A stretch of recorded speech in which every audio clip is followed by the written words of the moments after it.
Bueno, y si todo eso se debe analizar desde la óptica de la salud, no es menor lo que se debe hacer desde el ámbito de la seguridad, porque todo esto tiene relación con otro tema, que es cómo combatir el fenómeno del narcotráfico. Bueno, Jorge, y mucho de ello depende de que se resuelva en el Congreso en el tema de la justicia militar. Lo cierto es que la iniciativa de reforma a la justicia militar enviada por el presidente Calderón cumple con los requisitos necesarios para equilibrar las exigencias militares respecto a contar con mecanismos que le permitan mantener la disciplina y el orden en la institución, con los espacios que debe tener la sociedad civil para castigar delitos que no tienen relación alguna con las actividades militares. La desaparición forzada de personas, la tortura y la violación, cuando sean cometidos por elementos militares, serán juzgados por tribunales civiles. Ninguno de estos actos tiene relación con las responsabilidades y tareas que desempeña una fuerza militar. Y tampoco puede ser aceptable que haya personal que argumente recurrir a una suerte de obediencia debida para ejecutar acciones a todas luces ilegales y violatorias de los más elementales derechos humanos. Bueno, y sin embargo, hay quienes consideran que el fuero militar se debería mantener solo para delitos solamente relacionados con esa actividad, como actos de indisciplina, traición, rebelión o deserción. Pero el hecho es que las normas que rigen a las fuerzas militares en sus funciones son muy estrictas ante todo tipo de delitos y son las que garantizan el mantenimiento y de una disciplina que es indispensable y por lo que se rigen las Fuerzas Armadas. Sí, por supuesto. Se ha dicho también que se debería incluir en esta iniciativa de reforma, por ejemplo, el delito de homicidio o el de lesiones, para que también sean juzgados por tribunales civiles. Pero en ese sentido se estaría cometiendo un error. En una actividad como la militar y sobre todo en las condiciones de la lucha contra la delincuencia organizada, el delito de homicidio o el de lesiones puede ser cometido por muchas razones, por imprudencias, en una situación de legítima defensa, en el cumplimiento de su deber o en el ejercicio de la autoridad, y en ninguno de esos casos existiría la intención de causar daño. Y cuando éste existiera, el propio Código de Justicia Militar considera que si un elemento hace uso innecesario de las armas o de la violencia injustificada, es responsable del delito que resulte y le será impuesta la pena que señala el Código Penal Federal o local, cualquiera que corresponda. Sí, sostienen, además, representantes de las Fuerzas Armadas, un argumento que no se debería desechar, sobre todo en la situación que estamos viviendo.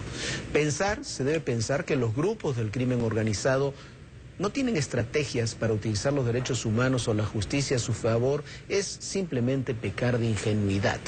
Ya lo han hecho y lo hacen. Esta es una historia de esa utilización, en Tabasco, por cierto, de un hombre llamado el abogado de los Zetas. El 15 de octubre pasado se dictó una sentencia en firme contra Francisco Javier Estrada Sánchez, un abogado apodado El Goli, acusado de delincuencia organizada y delitos contra la salud. Este litigante era conocido en Tabasco como el abogado de los Zetas. Defendió a más de 60 integrantes de esa organización. Servía de enlace entre los detenidos y los operadores que estaban en libertad. Estuvo íntimamente ligado al atentado contra el general Francisco Fernández Solís.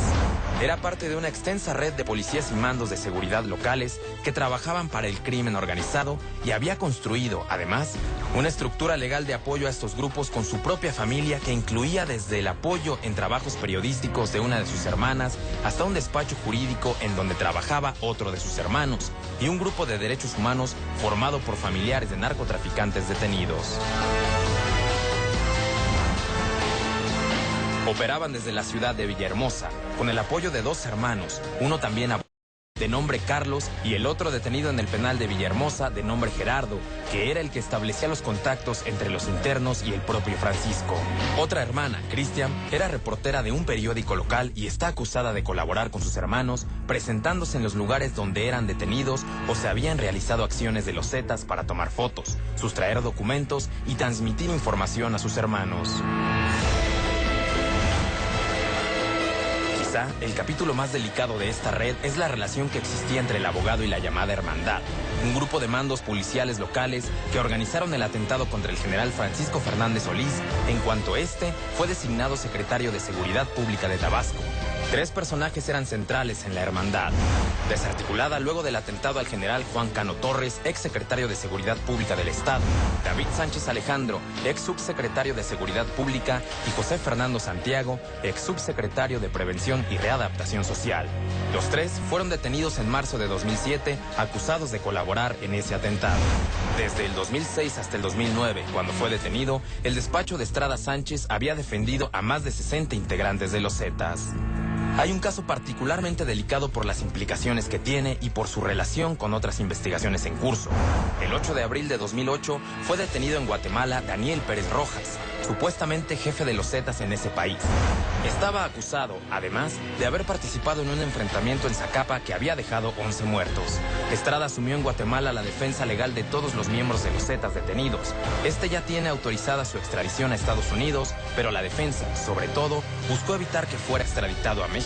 Esa detención ha sido investigada desde entonces por las autoridades mexicanas y guatemaltecas porque podría develar muchas de las redes que han construido los cárteles mexicanos en Guatemala, asolada hoy por el crimen organizado. Finalmente, se comprobó también que Estrada fue quien financió en febrero de 2009 una marcha de una supuesta organización de derechos humanos desde la Catedral de Villahermosa hasta el Palacio de Gobierno, protestando contra los operativos del ejército en el estado. Principalmente en el municipio de Cárdenas, la marcha fue encabezada por las esposas y familiares de 3 detenidos condenados por los delitos de secuestro, delincuencia organizada y delitos contra la salud. Los 3 detenidos eran también clientes de Estrada Sánchez. Bueno, y esta historia, Viviana, recuerda muchas otras que hemos también relatado en este espacio.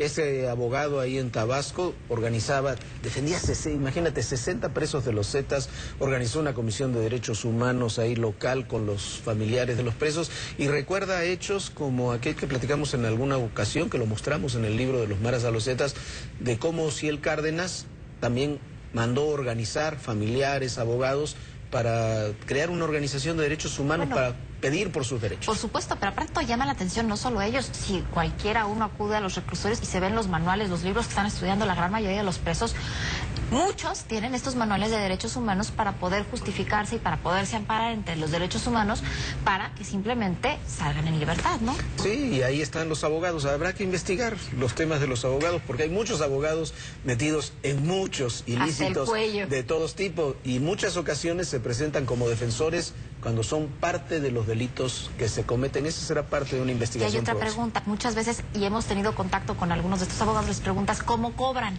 y no pueden cobrar hasta que no se resuelve el caso a favor del cliente, porque si no los pueden acusar de que están metidos en delincuencia organizada, entonces se les complica también la cobradera. U otros cobran y tienen cuentas en el exterior, ¿no?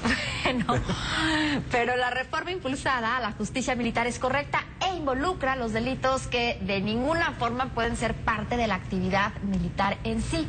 No pueden haber en ellos excluyentes algunos de responsabilidad y deben de ser juzgados por los tribunales civiles, Jorge. Sí, pero lo que no se puede hacer, Viviana, es desmantelar las instituciones militares a partir de ocurrencias de coyuntura, como en ocasiones ocurre. Deberá estar muy atento el Congreso al analizar y aprobar estas leyes para que no vuelva a suceder lo que ocurrió con la Ley de Seguridad Nacional, aprobada por unanimidad en el Senado y afortunadamente detenida en la Cámara de Diputados. Esa ley, lo único que hubiera logrado, como fue aprobada en esa primera instancia, sería diluir los mandos del Ejército, diluir las responsabilidades y en los hechos hacer imposible la operación conjunta de las Fuerzas Armadas. En estos temas se debe legislar, por supuesto, pero mirando el presente, pero asumiendo que son transformaciones que impactarán, Viviana, sin duda, en el futuro del país. Sin lugar a dudas, porque además de todo, las fuerzas militares han funcionado como tal, Jorge, por la rigidez de sus tribunales. Sí, y no se puede desmantelar, como decíamos, instituciones pensando en temas de coyuntura. Esta coyuntura que estamos viviendo pasará. La Fuerza Armada, la institución militar, permanecerá y tiene que permanecer como institución en el país. Muy buenas noches, gracias por acompañarnos. Quédese con De Café Deporte, que descanse, que la pase muy bien. Buenas noches, Viana, y recuerden, el poder y en la política todo, absolutamente todo, es personal. Gracias. Come y cena de tu amor.